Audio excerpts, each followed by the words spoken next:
Alors je trouve ça que c'est très très bien, parce que j'ai connu personnellement la difficulté de faire accepter des enseignants qui viennent du monde de l'entreprise par rapport aux enseignants permanents qui sont dans une école d'ingénieur.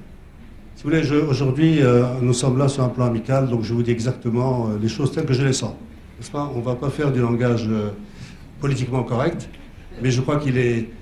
J'ai connu, moi, comme un certain nombre d'autres camarades, ce qu'était un enseignement dans une école d'ingénieurs, où vous avez des personnes qui sont dans le monde de l'entreprise et qui vous donnent une envie de réussir, qui vous donnent une envie d'aimer telle ou telle matière, qui vous donnent un autre éclairage, qui est un complément par rapport à ce que peut donner un enseignement académique, qui est un enseignement fondamental.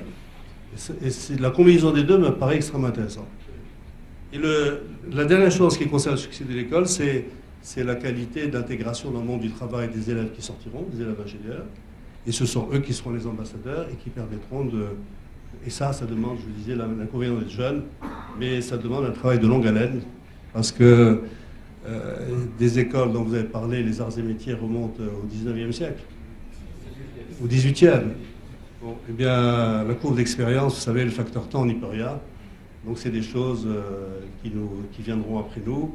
Et ça demande de garder cet enthousiasme que vous avez, pour lequel je vous félicite. Et on tient là pour être trop long. Merci.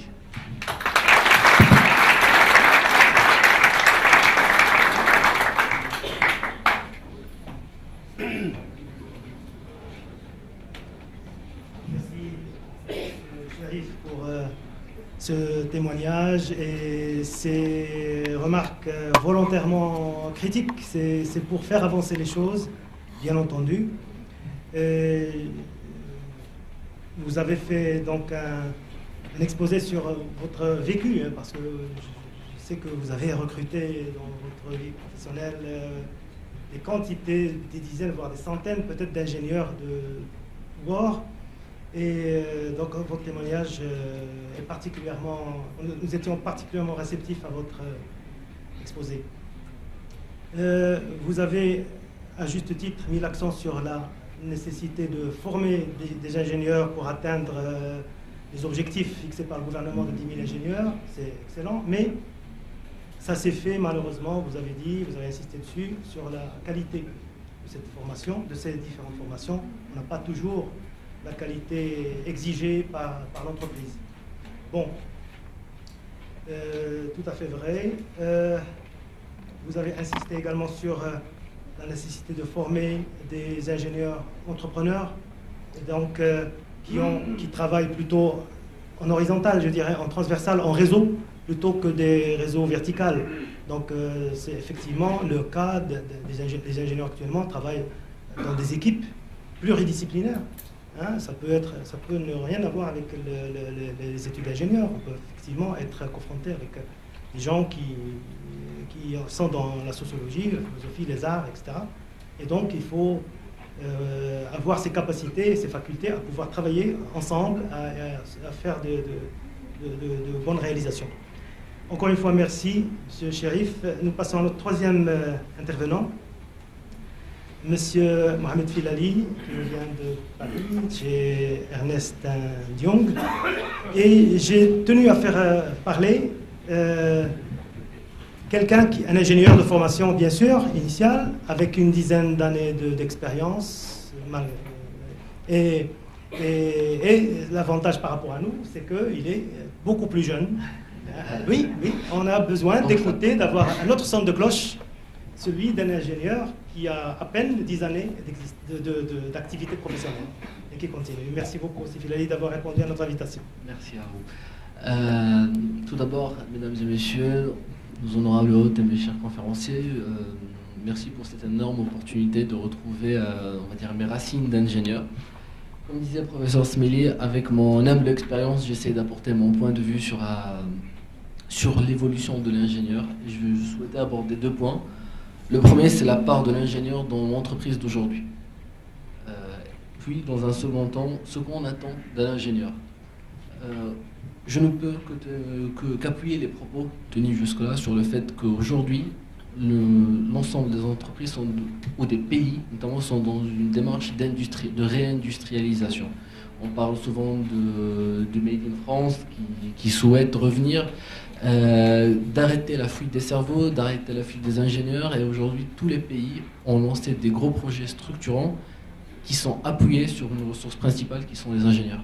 Donc aujourd'hui, l'ingénieur a une part très importante au sein des entreprises. Je vais vous parler plus précisément de mon expérience au sein du cabinet Ernst & Young, où j'ai commencé il y a 10 ans. J'ai commencé en audit des systèmes d'information, puis j'ai évolué vers le conseil, puis vers les opérations de fusion-acquisition sur des problématiques des systèmes d'information, et maintenant je fais les trois. C'est-à-dire qu'aujourd'hui on attend d'un ingénieur qu'il ait la capacité de travailler sur l'ensemble des domaines. C'est pas parce que vous êtes un ingénieur en système d'information que vous allez travailler sur des clients qui sont sur les systèmes d'information. Pour donner des exemples, mes principaux clients sont essentiellement dans des domaines hors les systèmes d'information, notamment le groupe LVMH, SFR, des entreprises qui sont dans le bâtiment, etc.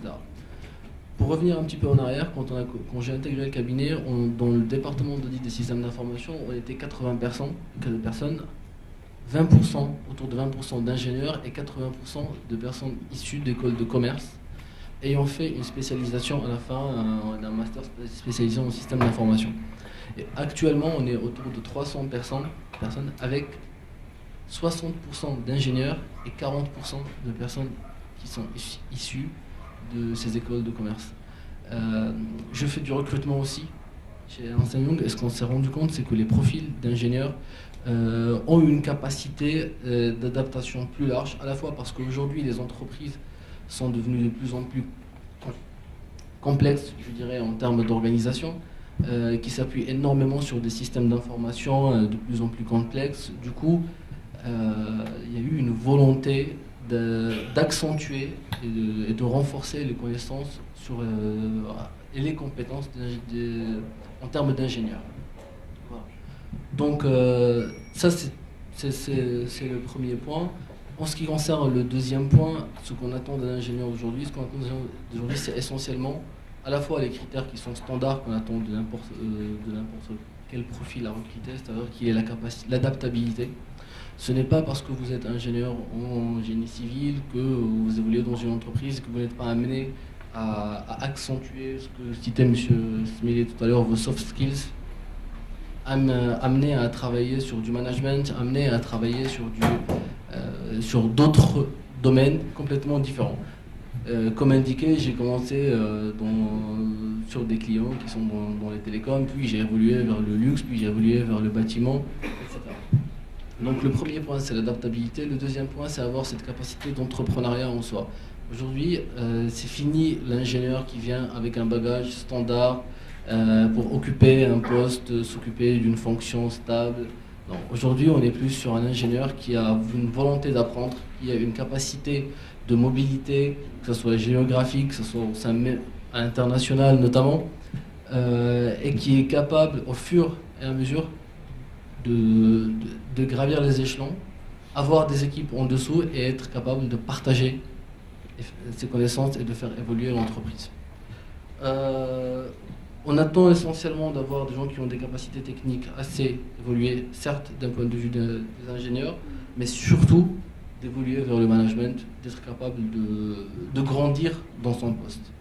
Donc voilà, au travers de cette expérience, sur toutes ces années, je ne fais que souligner qu'on a besoin d'ingénieurs de qualité, on a besoin d'ingénieurs qui sont formés avec un bagage, c'est-à-dire qui ont la capacité de réfléchir, qui ont la capacité d'aborder tout type de problème, indépendamment des problèmes auxquels ils sont confrontés. On a besoin de ces gens-là qui sont capables de redynamiser l'économie et de repartir vers de nouveaux horizons. Donc voilà, c'était les principaux points.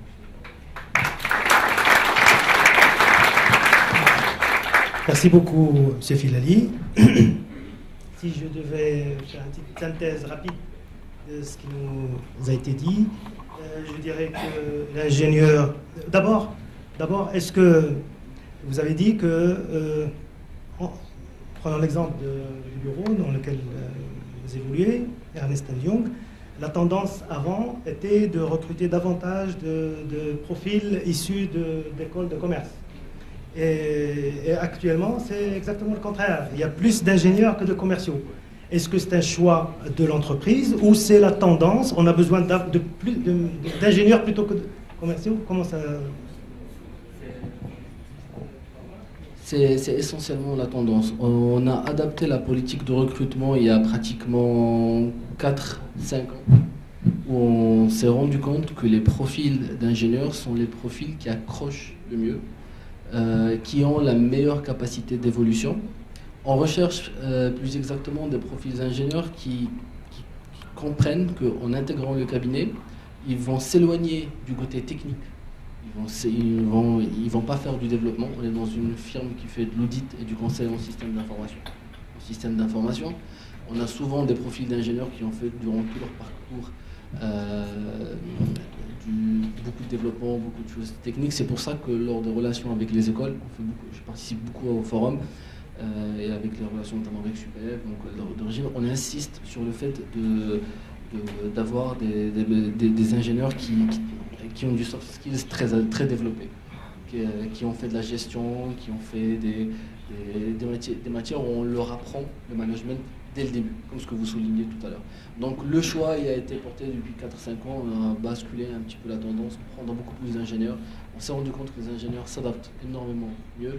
Et même vous prenez un ingénieur qui va évoluer, il peut même devenir un manager en audit financier. Moi, je suis manager en audit des systèmes d'information sur pratiquement la moitié de mes clients. Les autres managers qui sont en face de moi, parce qu'on intervient toujours en tant que manager audit des systèmes d'information et manager financier. Les managers financiers sont des gens qui ont commencé en étant... Il y avait même des personnes de promotion, il y a un collègue qui est de promotion, et qui, au fil de l'expérience acquise, au fil des formations qui sont dispensées au sein de l'entreprise, il a évolué vers l'audit financier. Encore une fois, merci M. Filali. Là, nous donnons la parole à notre dernier intervenant, et pas le moindre, Monsieur Nicolas Simonin, excusez-moi, qui dirige l'entreprise Jacob Ingénierie Sustainable. Pour la parole, Monsieur Simonin. Merci, professeur. Alors, c'est comme à l'école, j'ai la chance d'être le dernier avec mon nom. L'avantage, c'est que ça me donne le temps de réfléchir et d'écouter ceux qui me précèdent, et donc de nourrir ma réflexion. Ça me permet aussi d'attendre avec impatience que la cloche sonne avant que je passe, ou que ceux qui vont m'écouter attendent la cloche avec impatience. Donc je vais essayer d'être bref. Quelle légitimité d'être là ce soir en Jacobs Ingénierie? Très rapidement, on est juste des voisins, d'abord, on est à côté. On est une société récente, puisqu'on a 3 ans et demi. Et quand on dit ingénierie, on est évidemment dans la prolongation du métier et de la formation d'ingénieur. Notre métier, c'est de mettre en application l'acte de concevoir, de créer, d'innover et de construire. C'est aussi une expérience extraordinaire puisqu'on a 3 ans et demi. Il y a 3 ans et demi, on était 24, on est 1000 aujourd'hui. Et donc en 3 ans, on a embauché 500 jeunes ingénieurs au Maroc. Plus, on a fait venir des gens de l'extérieur du Maroc pour continuer à former et à mettre en œuvre les pratiques internationales du métier avec la population qui nous a rejoints.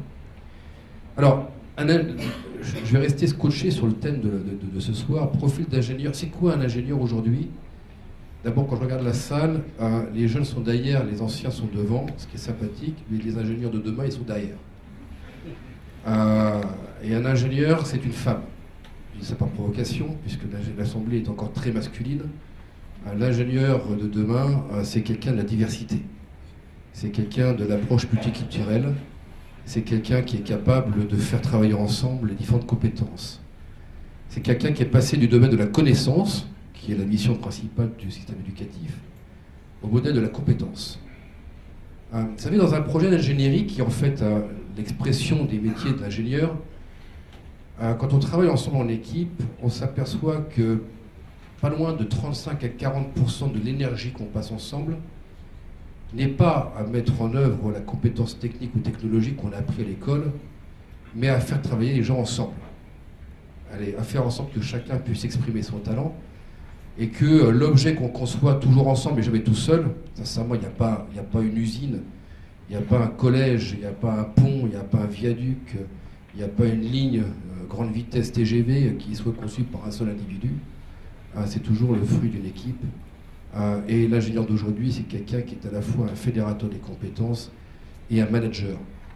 Alors je suis très content dans la présentation de voir que dans votre 4 piliers de valeurs apparaît en bas à droite, ce qui m'inquiète c'est en bas à droite, le soft skills ou la capacité à faire travailler ensemble. Quand j'étais en école d'ingénieur, l'école centrale en France, ça remonte à un bout de temps, on a dû parler gestion et management 3 fois honteusement à 8h du matin en amphi. Par contre, le cycle de Carnot, l'enthalpie, etc., j'étais un expert à l'époque. Je n'ai jamais mis en pratique d'ailleurs. 35% de l'énergie qu'on passe en tant qu'ingénieur, c'est de faire travailler les gens en équipe. C'est de faire en sorte que chacun puisse s'exprimer, apporter sa compétence à la peu de vitesse. Ça ne sert à rien de courir plus vite que les autres si d'autres n'ont pas la même vitesse. Et c'est de faire en sorte que l'objet qu'on conçoit et qu'on construit ensemble corresponde à un vrai besoin. Dans les projets d'ingénierie, donc du métier de l'ingénieur, les grandes catastrophes sont rarement les ponts qui s'effondrent. Les grandes catastrophes, c'est quand un client nous dit c'est super votre projet, mais c'est le vôtre, pas le mien. C'est quand le Concorde se vend à 7 exemplaires. C'est quand le PR se vend éventuellement à 3 exemplaires, c'est tout. Ça, c'est l'échec de l'ingénieur. La réussite de l'ingénieur, c'est répondre à un vrai besoin. Et là, ce qui m'inquiète un petit peu parfois au Maroc, c'est que vous suivez le modèle français, qui est un modèle de l'échec.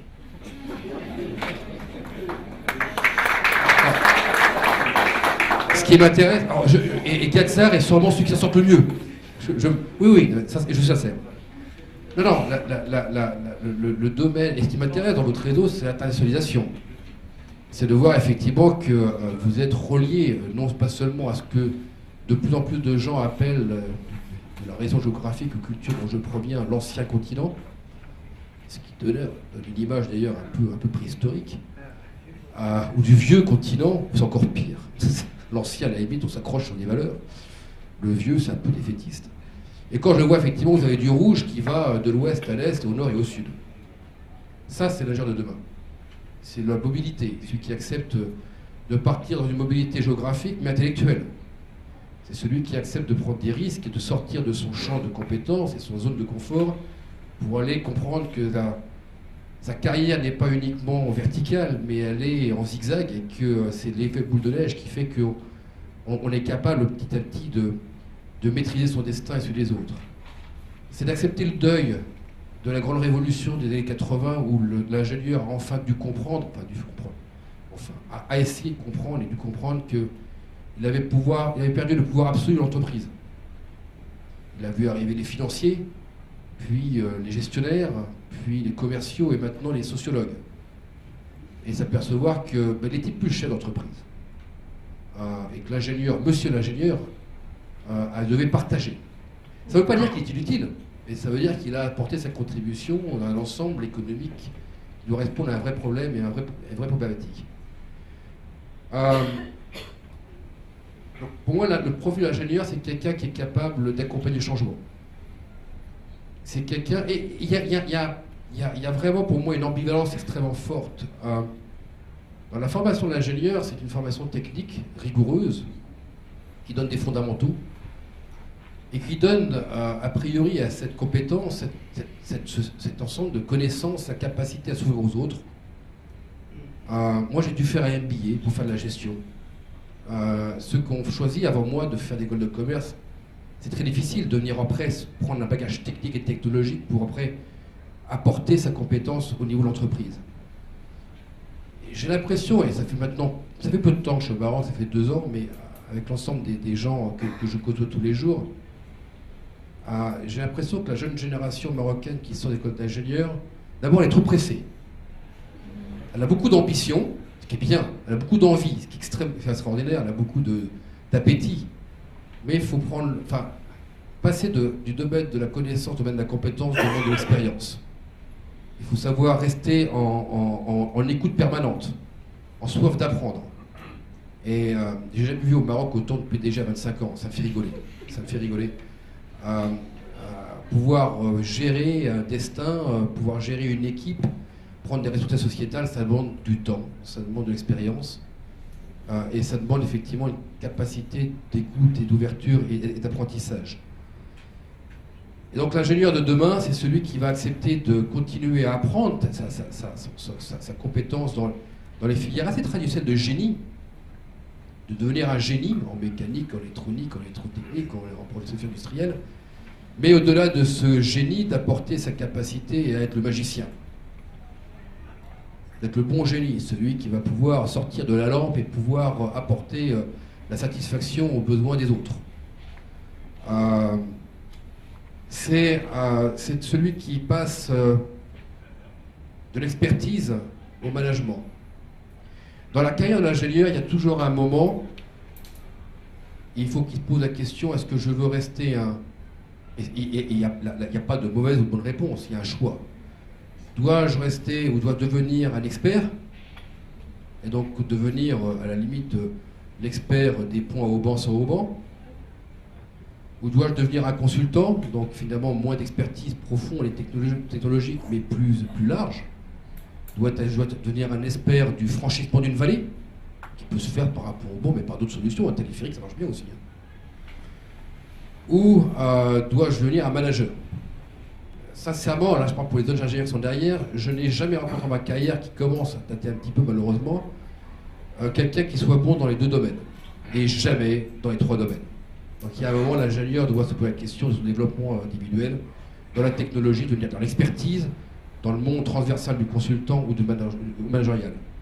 Mais il n'empêche que, quel que soit ce choix, l'ingénieur est un individu, une équipe. Et le savoir vivre ensemble est sûrement l'une des composantes dans la formation de l'école d'ingénieur ou de l'université d'ingénieur. Il doit devenir du bas à droite en haut à gauche, s'il vous plaît, dans quelques années. Encore une fois, 35% du temps qu'on passe sur les projets d'ingénierie, ce n'est pas à exprimer le talent individuel de la compétence, mais à faire en sorte qu'ensemble, l'équipe puisse exprimer ses talents. Je vais m'arrêter là, sinon j'en ai encore pour 2 heures. Oui, ici, le dernier message, j'en profite, je suis très égoïste, j'en profite. Il n'existe pas de formation à l'une des missions de l'ingénieur. Alors, on a dû fonder, nous, à côté, une académie. Et j'espère qu'on va pouvoir discuter rapidement avec nos partenaires.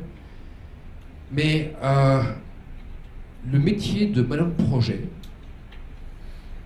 de la construction, c'est-à-dire que GESA, aujourd'hui, donc on est 1000, on fait travailler 30 000 personnes au Maroc tous les jours sur nos projets. On a 180 sites de construction actuellement dans tout le Maroc. Des gens dont la responsabilité, le métier, c'est de gérer des équipes de construction, de conception. Il n'y a pas de formation. Ça n'existe pas. Et là, je me pose des questions parce que je cherche désespérément des gens rapidement formés au métier du management de projet et du management de la construction. Donc, le débat est plus à venir.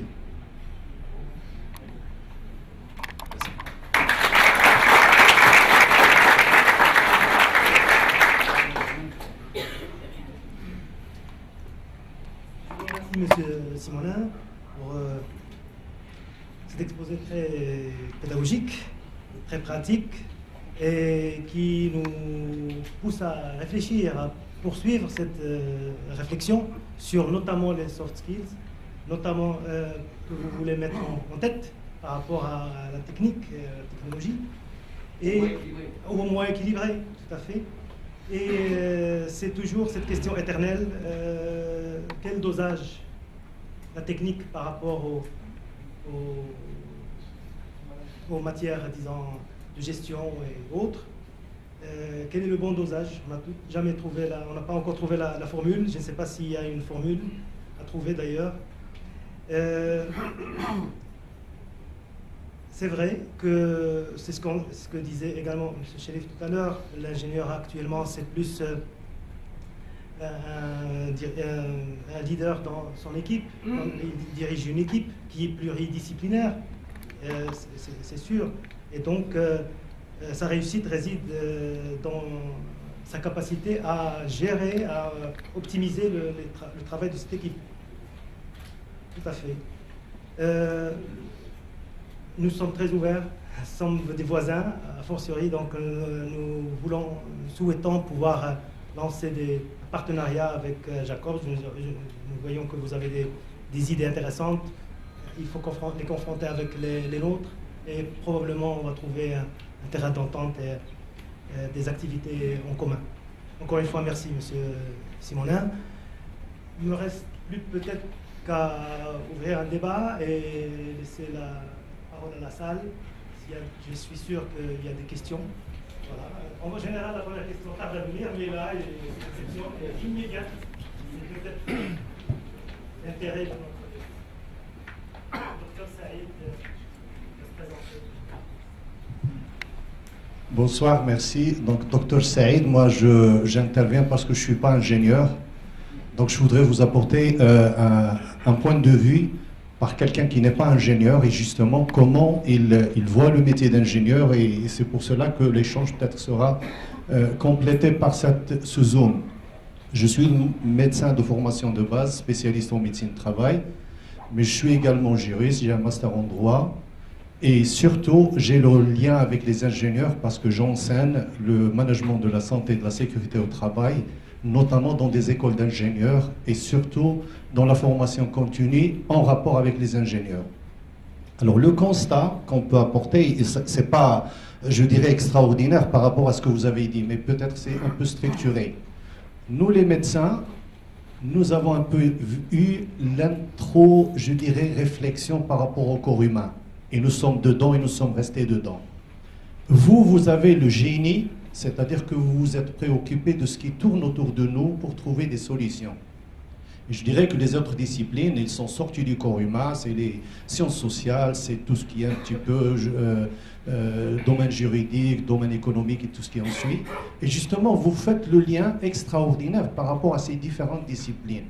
Et là, je reviens vers le point qui a été soulevé, mais je ne dis pas que, comme ça a été dit, capacité de gestion, mais je dirais plutôt capacité d'assimilation des autres sciences et des autres besoins, justement pour pouvoir gouverner et gérer si jamais, parce que je ne dis pas que l'ingénieur est forcément le gestionnaire, parce qu'il y a des techniciens et ils le resteront et on en a besoin, mais il y a ceux, et c'est là la légitimité de l'ingénieur. Aujourd'hui, c'est le seul qui se fait valoir du gestionnaire et du manager. Bien que le management et la gestion, je dirais un petit peu, c'est l'apanage d'une approche philosophique par rapport justement à une approche sociale de ceux qui nous entourent et qu'on peut le gérer. Mais l'ingénieur à valeur d'aujourd'hui, il a toujours fait preuve qu'il est, je dirais, le plus apte, moi je parle d'un registre de non-ingénieurs, qu'il est le plus apte à mener justement cette mission, mais on constate que la non-ouverture par rapport aux autres disciplines et l'assimilation, je dirais que au moins de notions de base par rapport aux autres disciplines, c'est ça ce qui manque un petit peu par rapport aux ingénieurs. Un peu de domaine juridique, ne serait-ce que quelques données, je dirais un peu plus ou moins fondamentales, un peu de gestion de projet, un peu justement de sciences qui peuvent compléter le cursus de l'ingénieur pour qu'il puisse échanger et gérer justement les équipes autour de lui dans le cadre d'une pluridisciplinarité qui s'impose aujourd'hui. Voilà, merci.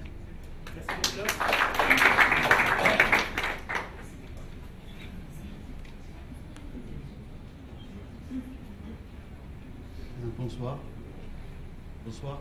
Docteur Nabil Roche, je suis architecte, urbaniste, expert judiciaire dans le secteur du bâtiment. Je suis également médiateur et arbitre. Ça veut dire que j'ai appris à apprendre. Sortant de l'école de Paris, j'ai connu Siam Bali parce que c'est un ami de longue date. Et nous avons enseigné ensemble les Hassanides des travaux publics. Et je voudrais le féliciter pour avoir pris le courage de partir à Paris, continuer ses travaux de recherche, parce que les grandes écoles marocaines, les juniors, ils ont un défaut majeur, il n'y a pas de laboratoire de recherche. Et dans vos exposés, il est clairement dit que sans recherche, on ne peut pas faire de la formation.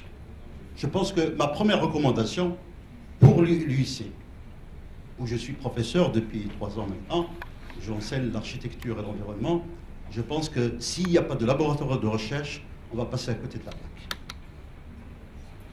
Ça, c'est un gros problème. Siam Bali est il me l'avait dit. J'ai travaillé dans ce laboratoire. J'ai emprunté son. J'avais fait des travaux de recherche et je suis le premier à avoir parlé des 200 000 logements parce que je ne trouvais pas de structure au Maroc pour faire de la recherche.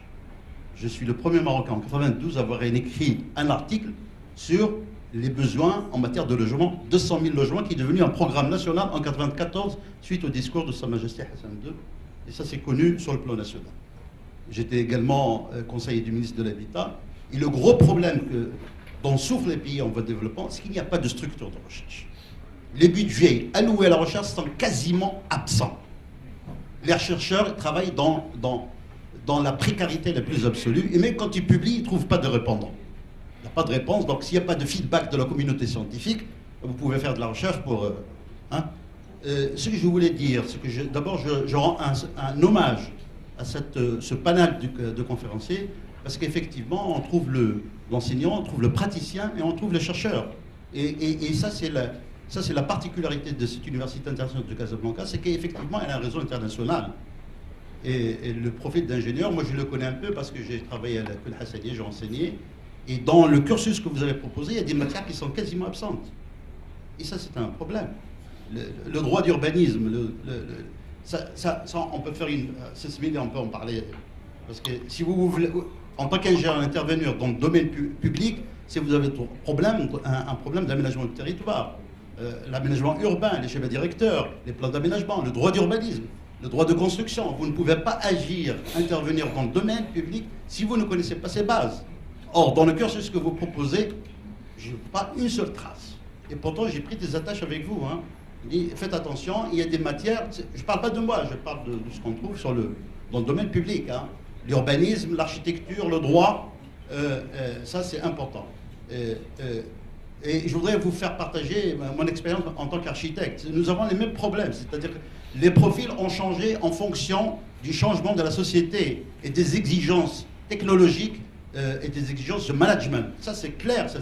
Et je félicite Ambali parce qu'il nous donne l'expérience de l'INSAM avec son réseau international et surtout cette association.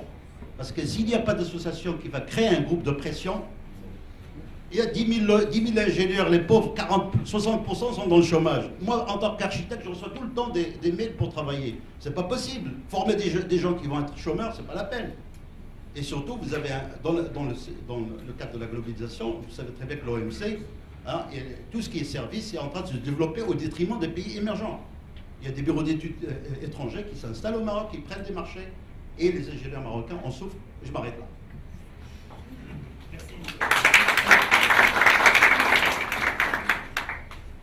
Bonjour, je vous remercie de bien faire la lecture de la filière génie civil, mais pour vous rassurer qu'il y avait des changements qui n'ont pas été apportés à la dernière minute, mais ils sont dans le dossier au ministère, ils sont déjà envoyés, tout ce que vous avez dit. Merci. Donc c'est pour vous rassurer aussi, on a déjà pris en compte tout ça.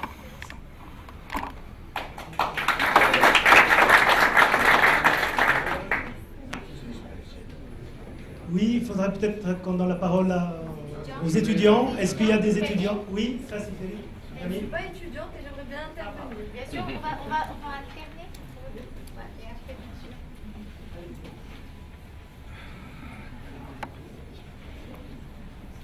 Bonjour à tous. Déjà, merci à tous de me donner l'opportunité de pouvoir discuter avec vous et vous poser des questions. Alors, en fait, moi j'aurais une question pour M. Simonin.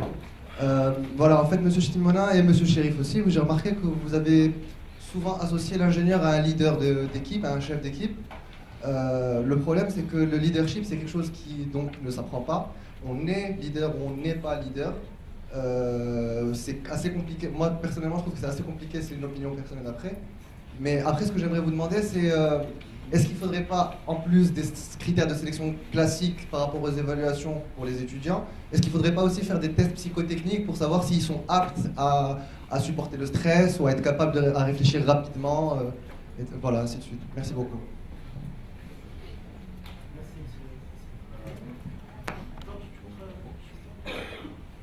Petite réponse quand même.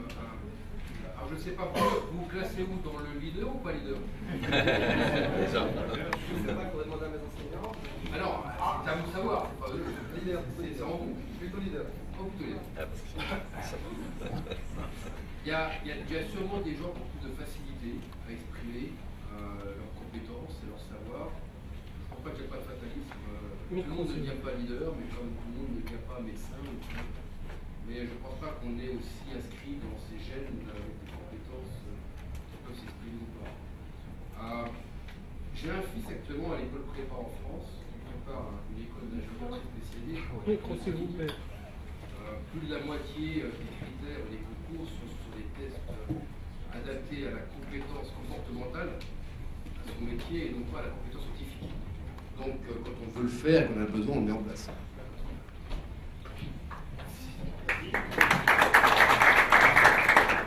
Si je peux dire un mot, professeur Smith, pour répondre.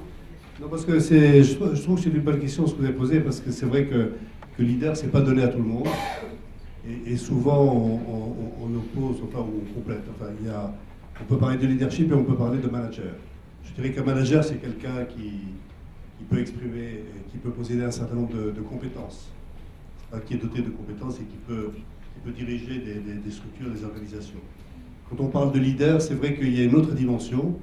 Il y a celle-là, mais il y a la capacité d'entraîner les autres vers un objectif qui est forcément ambitieux.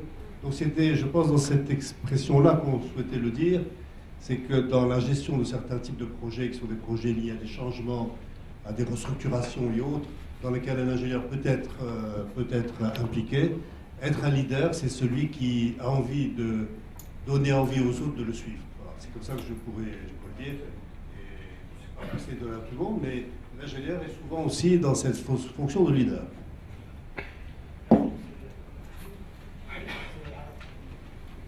Bonsoir. Alors, je me présente, moi c'est Doha Radi, je suis spécialiste en RH et je représente aujourd'hui mon entreprise qui est BASF. Nous sommes leader mondial en produits chimiques et au fait, de par ma petite expérience, j'ai envie de donner aussi mon avis sur le métier d'ingénieur. Messieurs les conférenciers, vous êtes pour la plupart formés en France, si je ne me trompe pas. Maintenant, aujourd'hui, on parle des ingénieurs au Maroc et je peux vous dire qu'à travers mes entretiens et à travers tous les ingénieurs marocains que j'ai eu en entretien, ce sont des personnes qui sont très très fortes d'un point de vue technique, mais qui le sont beaucoup moins d'un point de vue savoir-être, qui le sont beaucoup moins d'un point de vue intelligence émotionnelle.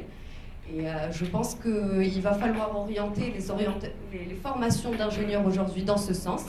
Je vais parler aussi, en parlant de mon entreprise, aujourd'hui on a besoin effectivement de profils d'ingénieurs, qui soient de formation d'ingénieurs pour qu'ils puissent bien maîtriser la technicité de la chose, mais par contre nous avons besoin avant tout de managers.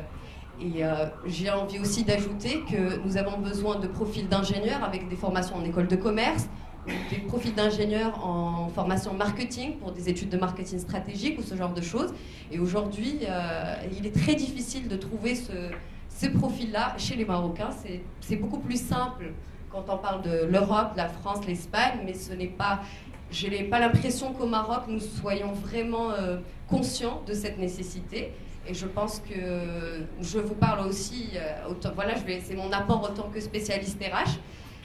Il y a aussi autre chose, quand je cherche des stagiaires aussi, par exemple, pour ce genre de filière, la plupart des professeurs ne sont pas d'accord pour que leurs étudiants fassent des stages, par exemple en marketing, par exemple, ou en marketing stratégique, malgré le fait que l'apport ou la formation d'ingénieur est importante dans ce genre de domaine, qui est le domaine de la chimie et qui touche à plusieurs secteurs d'activité qui peuvent être très diversifiés. Ça peut être le bâtiment, l'agriculture ou des choses complètement différentes.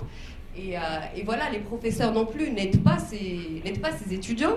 Ils sont orientés maintenance, production, qualité. Et voilà, donc c'était pour vous donner mon avis aussi, autant que recruteuse ou autant que spécialiste RH sur les ingénieurs au Maroc, j'insiste.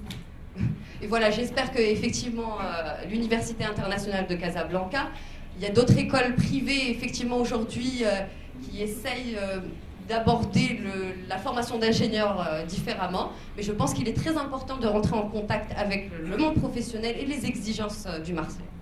Voilà, merci.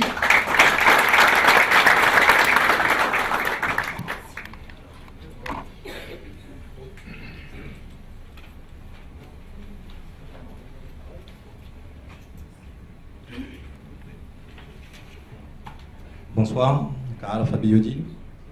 Je suis ingénieur de l'ENSAM CNES de la première promotion. Donc, il y a un peu le même parcours, le programme est un peu copié et en relation avec l'ENSAM France. Donc, première promotion, donc maintenant 12 ans d'expérience. Mon intervention va rester un peu, pour répondre un peu à la thématique de la soirée, de quel profil d'ingénieur pour le Maroc d'aujourd'hui et de demain. Et on a parlé des 10 000 ingénieurs, on a parlé des 60% qui ont plus du mal, je veux dire que les autres ils n'ont pas non plus du mal à trouver de l'emploi, mais pour pouvoir absorber ces ingénieurs qui vont sortir et sortiront encore de nos écoles publiques et privées, il faut aussi leur donner un peu la fibre entrepreneuriale. On a parlé de l'intrapreneuriat. C'est intéressant, c'est important parce que l'ingénieur, quand il rentre, il faut qu'il enlève de la tête qu'il va rentrer dans une structure pour avoir un poste stable et une fonction où il va rester éternellement. Non, parce que sinon, prenons l'exemple des ordinateurs et des PC, eh ben, si on n'a pas la capacité d'upgrader du matériel, ben, on le jette. Et donc aujourd'hui, l'ingénieur, il doit aussi être capable d'évoluer, d'apprendre au jour pour évoluer. L'élément important aussi, donc, c'est l'entrepreneuriat.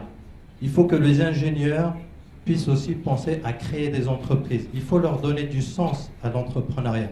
Parce que si un ingénieur, il sort de l'école, après quelques années d'expérience, il se lance dans l'entrepreneuriat, ben, il va embaucher avec lui des ingénieurs, des techniciens, enfin des administrateurs. Et donc on va créer de la richesse. Aujourd'hui, je parle de mon expérience parce que j'ai fait ce pari avec des amis à moi de la même école. On est 4, on a créé une société d'ingénierie dans les secteurs, dans les domaines du transport automobile et aéronautique, et on espère attaquer aussi le ferroviaire. On a aujourd'hui des marchés sur l'automobile et l'aéronautique, on espère le ferroviaire aussi. Et aujourd'hui, donc, on est parti en 2011, mi-2011, on était 6, donc les 4 associés plus 2 qui nous ont rejoints et nous ont fait confiance, et aujourd'hui on est 26 personnes.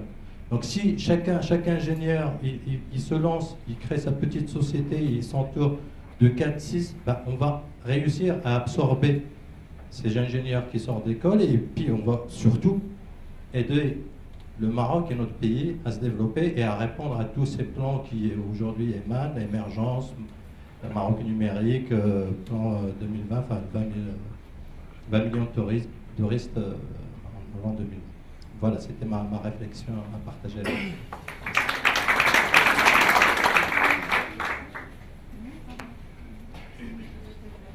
Je voudrais juste vous dire que vous n'avez pas tort de vous lancer à faire des entreprises. Et sachez que l'ENSAM est une bonne cuisine qui permet cela. C'est vrai que ce projet, j'étais venu à l'ENSAM parce qu'il y a eu l'ENSAM à Paris estimé qu'il y a eu usurpation de nom. J'ai été envoyé à Meknès et j'ai appris que c'est Hassan II avec Chirac qui avait décidé de créer l'ENSAM. Il a dit faites-nous une ENSAM. Et du coup, le problème est devenu compliqué parce que ce n'était pas une marque déposée. Maintenant, c'est une marque déposée. Donc je trouve qu'il faut suivre cet exemple. Vous avez intervenu pour arrondir les angles. Oui, je voudrais. Oui, ça a été très bien. J'aurais dit vous ne bougez pas parce que vous n'avez pas intérêt. Il y a des intérêts. Ça dépasse l'ENSAM. Je voudrais quand même qu'il n'y ait pas d'ambiguïté par rapport à ce que j'ai entendu.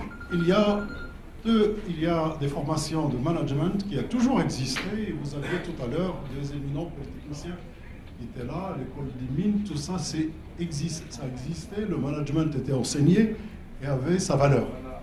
Et la plupart de ces ingénieurs ont exercé des fonctions de manager. Actuellement, il y a une évolution, et même à l'ENSAM, partout, d'augmenter le nombre d'heures d'essence humaine. Il y a des formations supplémentaires, comme notre monsieur Nicolas Simonin qui a fait un MBA. Il y a des structures pour compléter, renforcer sa formation managériale. Mais je voudrais qu'on n'y ait pas d'ambiguïté. Je ne veux pas aujourd'hui parler et laisser dire qu'il y a du management seulement. C'est très important. L'ENSAM est très, très méticuleuse. Elle cherche à former les ingénieurs, les décideurs, etc. Et il y a toute une cocotte minute pour former des leaders. On en parlera tout à l'heure. Mais je voudrais dire à notre ami médecin que la technique, c'est la technologie qui évolue tellement vite, et c'est elle qui fait gagner beaucoup d'argent. La plus-value à la technique. Sachez que, toute comparaison mise à part, l'Inde forme 350 000 ingénieurs.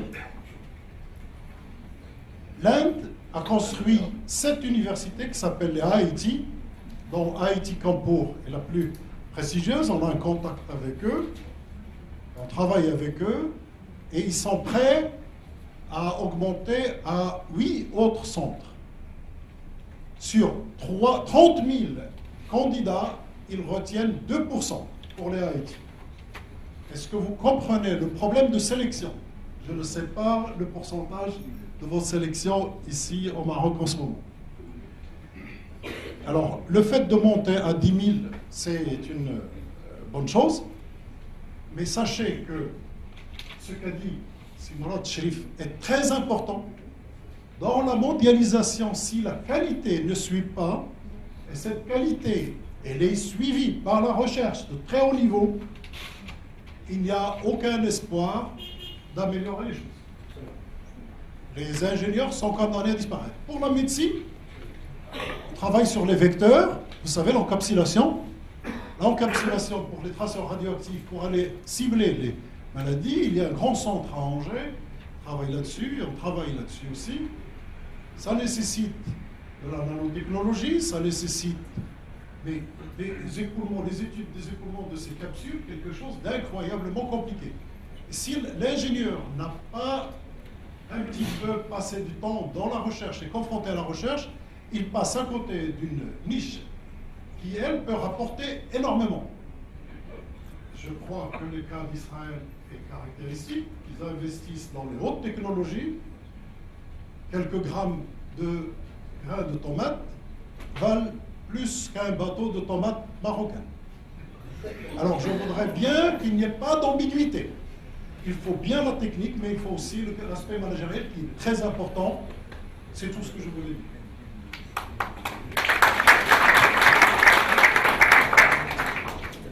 Je vois qu'il y a encore des interrogations dans la salle. Et n'oublions pas qu'il est un retard, mais on va quand même vous donner la parole. Allez-y. Ça va être très rapide. Je me présente, je suis M. Lagdaf. Je travaille chez UADS Maroc Aviation en aéronautique. Je suis resté dedans. Ça fait maintenant 22 ans. Bon, quand on parle des ingénieurs, il y a à manger, à boire, hein, il y a du tout. On peut faire une simulation très simple. C'est un processus qui est complexe. Il y a le in, il y a le out. Dans ce processus, du in, on amène des gens qui sont au niveau très bien. Merci. Pardon. Donc je disais que c'est un processus qui est complexe. Il y a de la matière grise qui rentre et il y a un produit qui sort.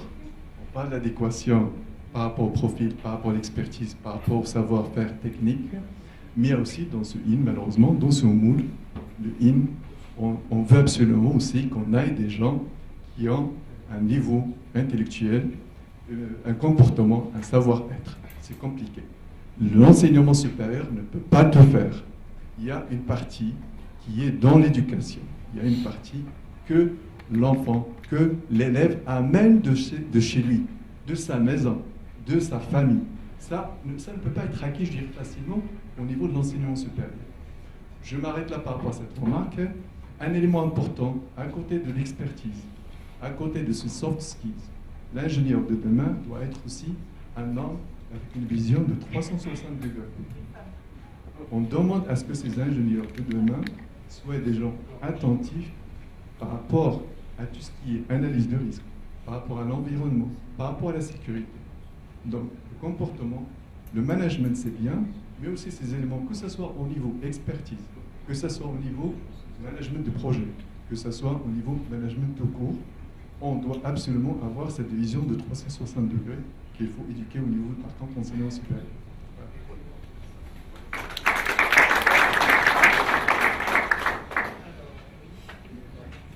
Bonsoir déjà à toute l'audience. De prime abord, je suis donc ravi de cette conférence de ce niveau-là.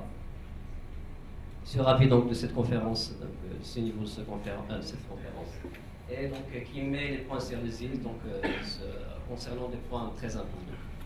Donc mon intervention sera sur deux volets. Le premier volet donc concernant donc les enseignants qui émanent donc du monde de l'entreprise. C'est la recommandation de M. Cherif, qui est très importante. Parce que déjà, je suis donc ingénieur. Et j'ai fait un peu de recherche, j'ai fait un peu de commercial. J'ai fait aussi donc, de l'ingénierie donc, en industrie. Donc, et je ressens vraiment le besoin donc, que les enseignants donc, soient, qu'il aiment du monde de l'entreprise. Donc, qu'il apporte cette connaissance du monde pratique. Et je pense vraiment que la bascule doit vraiment donc, être du côté pratique pour les écoles d'ingénierie parce que je pense que les jeunes ils sont avec moi sur ce point-là, que le côté théorique vraiment prime donc, sur la formation d'ingénieur. Donc, et deuxième volet, c'est une question pour M. Simonine, si vous permettez. Donc, pour le côté formation management des projets. Donc, est-ce que vous préconisez des formations, par exemple, de type PMP, qui est délivré par le Project Management Institute ou d'autres types de formations? Et je vous remercie.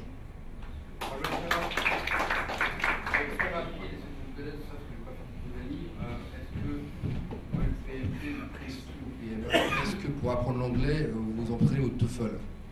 Vous considérez que le TOEFL vous apprend l'anglais, allez au PMP, sinon vous prenez l'école et vous apprenez l'anglais sur le terrain. Voilà ma réponse. Il n'y a pas de structure aujourd'hui d'apprentissage dans le projet. Il y a des certifications. Là, toujours le PMP, PMI, je me suis fait encore plein d'ennemis ce soir.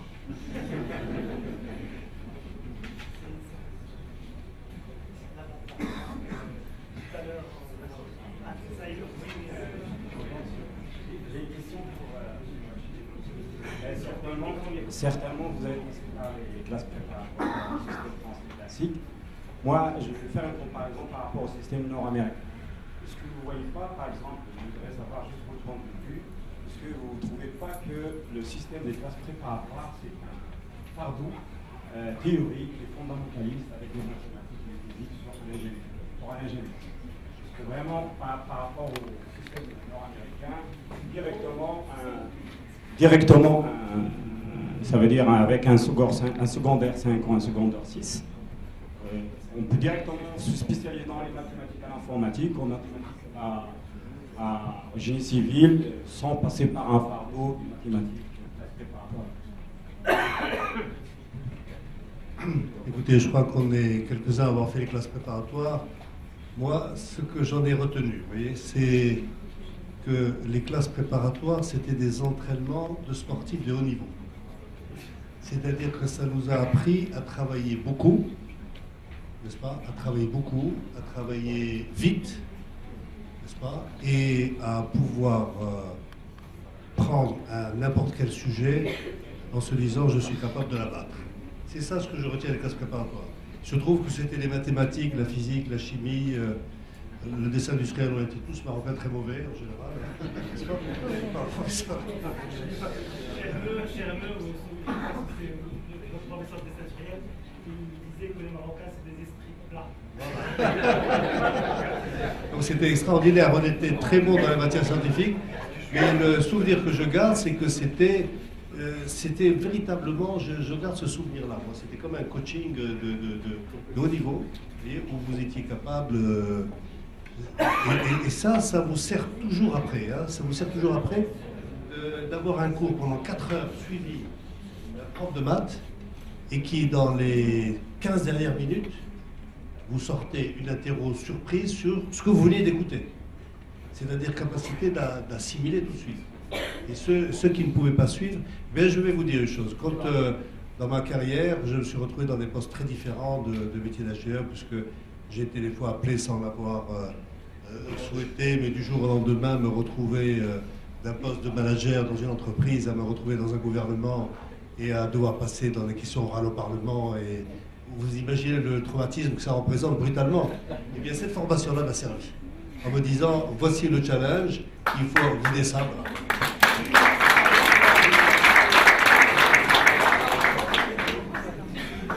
Bonjour, je me présente, je suis Mohamed Hamza Sban, étudiant à l'Université internationale de Casablanca en classe préparatoire intégrée. Donc tout d'abord, je voudrais remercier M. Smili pour toutes les présentations qu'il a fait. Je voudrais remercier tous les intervenants, M. Abdelhaq Mbari, M. Marad Cherif, M. Mohamed Fileli et Nicolas Simonine. Je voudrais remercier tous les profs permanents qui ont fait de l'université ce qu'elle est devenue. Je cite M. Ramadan, M. Moujahid, M. Saïdou, M. Hmimiz, Mlle Hajar Iker et M. Morsli. Alors, c'est une petite remarque. C'est une remarque que j'ai, c'est pour M. Mourad Chérif. C'est quand vous avez parlé de la formation, c'est-à-dire qu'il y a un certain manque de crédibilité, un certain manque de formation d'ingénieurs au niveau entrepreneurial. C'est-à-dire que les ingénieurs ne sont pas assez bien formés pour le monde de l'entreprise. Alors moi, je voudrais dire, c'est que ce problème-là, il est dû au niveau, par exemple, au niveau universitaire, au niveau des établissements publics. C'est que par exemple, quand un élève confronte un problème au niveau du module d'informatique, par exemple en deuxième année ou en première année, il a des problèmes au niveau de l'informatique, et que à cause d'un rachetage sauvage, c'est-à-dire que l'élève peut réussir dans un module d'électronique et de communication et peut racheter ce module d'informatique. Et qu'après accès au cycle ingénieur, ben, il se retrouve dans la filière qu'il veut, électronique. Et au niveau du monde professionnel, on sait que la plupart des formations qui sont faites, ils sont informatisées. C'est-à-dire que l'élève, dû à ce rachetage sauvage, il n'a pas eu assez de base au niveau informatique, ce qui a causé des problèmes dans ce domaine-là. Et le deuxième problème que je ne comprends pas, c'est le problème d'éducation nationale. C'est que la plupart des études, du primaire jusqu'au lycée, sont faites en arabe et en arabe dialectal. Alors que ça, c'est pour le bac marocain. Alors qu'après obtention du bac marocain, au niveau universitaire, ce que je ne comprends pas, c'est que les études sont faites en française. Alors l'élève, il doit aller jusqu'à traduction lexico pour revoir ce qu'il a fait, par exemple, au niveau de l'analyse, au niveau de la physique, au niveau des SVT, et pour traduire tout ça, toutes ces expressions, pour essayer de comprendre et c'est-à-dire de suivre le rythme universitaire. Donc ça cause un problème. Donc, et puis aussi... c'est la deuxième des choses, c'est au niveau de l'intervenant de l'INSEM qui vient de parler, qui a dit que les élèves ingénieurs doivent avoir une formation entrepreneuriale. Alors je voudrais lui dire, juste pour lui répondre, qu'à l'Université internationale de Casablanca, en première et en deuxième année, on a eu des formations au niveau de la comptabilité et de l'analyse financière. C'est-à-dire qu'on a une double formation, on a une formation non seulement ingénierie, mais on a une formation aussi au niveau du commerce. On avait tout ce qui est débit, crédit, tout ce qui est entreprise, tout ce qui est capital, comment former son propre entreprise et tout ce qui est marché noir et tout. Donc tout ça on a vu.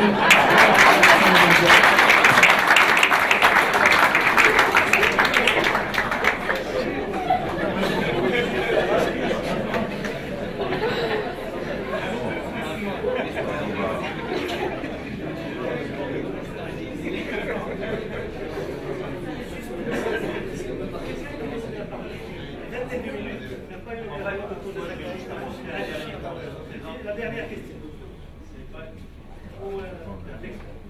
Alors moi c'est Benjamin Omar, je suis de l'équipe RH de Jacobs. Oui, mais c'est bon. Alors nous, pour répondre à cette problématique de l'ingénieur au Maroc, on a lancé en fait il y a de ça l'année dernière un plan afin d'identifier nos top talents. Donc, vu qu'on est une société d'ingénierie, on a énormément d'ingénieurs. Dans ce cadre-là, on leur a fait passer ce qu'on appelle un Korn Ferry Assessment. Pour information, Korn Ferry, c'est les leaders mondiaux dans le recrutement de dirigeants. Enfin, c'est un cabinet de chasseurs de tête qui ont mis en place un assessment qui est formidable. Il nous permet de comparer en fait l'ensemble de nos salariés et les benchmarker avec des salariés internationaux, des employés internationaux. On l'a fait pour les ingénieurs. Ces mêmes ingénieurs, on s'est rendu compte, pour résumer la chose, que l'ingénieur marocain a une défaillance énorme au niveau de la prise de risque et au niveau du côté entrepreneurial. On recrute énormément d'ingénieurs. Pour vous faire une moyenne, on en a à peu près une vingtaine par mois. Et je remarque, sur tous les entretiens que je fais passer, que ce côté-là, ce goût du risque est quelque chose qui revient à chaque fois. Il faut savoir que les ingénieurs, quand ils travaillent dans une entreprise comme la nôtre, il faut qu'ils acceptent le risque de ne pas être dans une situation de confort. Pour revenir à ce que M. Simonin a dit, nous avons aussi la manière de réfléchir française, où la première chose qui prime n'est ni le titre, ni l'entreprise, mais le type de contrat. On sort de l'école, on cherche tous le CDI, c'est le Graal. On veut tous ce CDI. Dès que, en tant que RH, je parle de CDM, contrat de mission, on parle de CDD, pour eux, c'est la fin du monde. Alors que dans notre propre entreprise, nous avons des gens qui ont 20, 30, 40 ans d'expérience, enfin 40 ans non, mais 20, 30 ans d'expérience, j'exagère, et qui ont ce goût du risque, qui ont fait 15 ans d'expatriation dans tel pays, où il n'y a aucune situation de confort. Donc ce qu'il faut aussi inculquer à vos élèves, c'est le goût du risque. Et que quand on est ingénieur, quelque part, on est aussi obligé d'accepter ce risque-là. On n'est pas dans une situation de confort où le CDI est la chose la plus importante. Enfin, CDI ou tout autre, je parle du risque de manière générale dans l'entreprise, c'est que pour moi, un ingénieur n'est pas quelqu'un qui doit chercher une situation de confort. Un ingénieur est quelqu'un qui doit toujours avoir une valise prête, enfin par valise je caricaturise, mais qui doit toujours accepter le risque. On peut avoir une valise pour changer de département, comme on peut avoir une valise pour changer de ville, comme on peut avoir une valise pour changer carrément d'entreprise. Et ce goût du risque, pour moi, il est quasiment inexistant sur tout type d'ingénieur que j'ai pu voir, que ce soit l'école Mohammedia, Hassania. Mais par contre, toujours quand on est dans le système francophone, que ce soit nous les Marocains, je le sens. Dès que je passe sur des formations anglophones, c'est des gens qui ont cette formidable capacité d'adaptabilité et goût du risque. Quelqu'un à qui on va dire demain tu pars au Sénégal, fais tes valises, il me répond automatiquement elle est déjà faite, je pars. Alors que d'autres personnes, oui, je dois parler à ma femme, j'ai mes enfants, j'ai mes petits. C'est ce goût du risque qu'il faut inculquer à vos élèves en fait.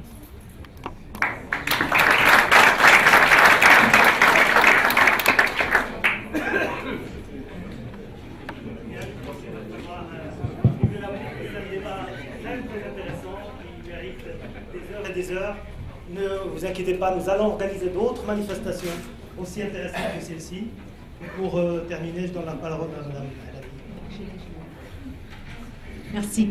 Mesdames et messieurs, je ne vais pas trop tarder, mais je tenais absolument à faire cette dernière remarque en guise de clôture.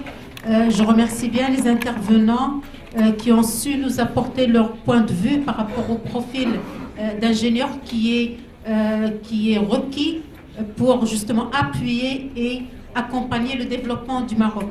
Maintenant, j'ai retenu quelques recommandations de ce que les intervenants ont cité et je voulais absolument apporter quelques précisions, je dirais. Alors, je me réjouis, donc je commence très bien par dire, je me réjouis de voir que la plupart des recommandations qui ont été émises par les intervenants font partie de nos lignes directrices dans la formation des élèves ingénieurs au sein de notre université. Donc, grâce aux efforts de tout le monde, à l'équipe, avec la direction de M. Smeli, le corps professoral permanent, les professeurs vacataires qui nous accompagnent depuis le début, et là, j'insiste sur l'intervention des professionnels dans notre cursus. J'ai le pourcentage précis des professionnels qui interviennent pour ceux qui veulent l'avoir, mais c'est entre 30 et 40%, et ça s'est généralisé à toutes nos filières à l'université. La proximité avec le monde de l'entreprise est très importante pour nous, et là je rejoins le point qui a été cité par tous les intervenants, c'est le lien école-entreprise dans la formation. Également le profil de la polyvalence. La polyvalence a été citée. Bien sûr, on a des options dans l'école d'ingénierie, mais notre objectif, c'est de former des ingénieurs qui soient capables de s'adapter, des ingénieurs chez qui on développe un esprit analytique et un esprit critique, et qui soient capables, bien sûr, comme disait monsieur, d'être prêts à affronter le risque et affronter le changement. Autre chose par rapport à la pluridisciplinarité et le travail d'équipe qui a été souligné par M. Simonin, justement, dans notre université étant une université pluridisciplinaire, nos étudiants ont la chance d'être en contact continu avec des personnes de backgrounds différents, de profils et de formations différentes, et c'est enrichissant pour eux, en même temps que la force de notre réseau qui permet justement, pour les étudiants qui le veulent, aller à la découverte de tous les continents. Donc c'est une option également pour nous. Maintenant, je rejoins ce que Madame a dit par rapport au profil RH, par rapport à la formation, ce qui a été soulevé également par les intervenants, c'est de ne pas oublier que la formation d'ingénieur, on s'appuie beaucoup sur la formation technique. Les soft skills, bien sûr, ils font partie prenante de notre cursus, mais il ne faut pas oublier que l'importance de la formation d'ingénieur, c'est la formation technique théorique de base et la formation très solide. Maintenant, à l'université, on a la solution, justement, Et là, je rejoins ce que M. Simonin a dit, l'apprentissage tout le long de la vie, ce qu'on appelle le long life learning. À l'université, on a des masters pour les élèves ingénieurs, pour d'autres facultés, des masters qui soient académiques, des masters de recherche, avec la faculté de commerce et gestion, justement pour renforcer les compétences managériales en marketing, en finance, en contrôle de gestion, et j'en passe, en RH, pourquoi pas. Et également, nous avons des masters professionnels qui sont très, je dirais, pointus et appliqués à certains champs de l'ingénierie. Donc ça également, c'est important. Et ça permet à nos élèves ingénieurs, après leur graduation avec nous, de poursuivre leur cursus académique. Maintenant, le point qu'a soulevé M. Rocht par rapport à la recherche. Nous sommes une université jeune et dans notre stratégie, c'est d'ouvrir une école doctorale. L'école doctorale, par la réglementation du ministère, on ne peut l'ouvrir qu'après la graduation de notre première promotion. Donc, ce n'est pas notre volonté de différer plutôt l'ouverture de l'école, mais on répond tout simplement aux exigences du ministère. Et là, je vais aller rejoindre un point qui a été soulevé par M. Anbari, c'est le financement de la recherche. Et là, j'en profite pour lancer un appel aux industriels qui sont avec nous, parce que la recherche dans les universités, on le sait très bien, la recherche appliquée ne se fait qu'avec le financement des industriels. Et c'est un appel que je lance à tout le monde. Et merci, et désolé, j'ai été trop longue.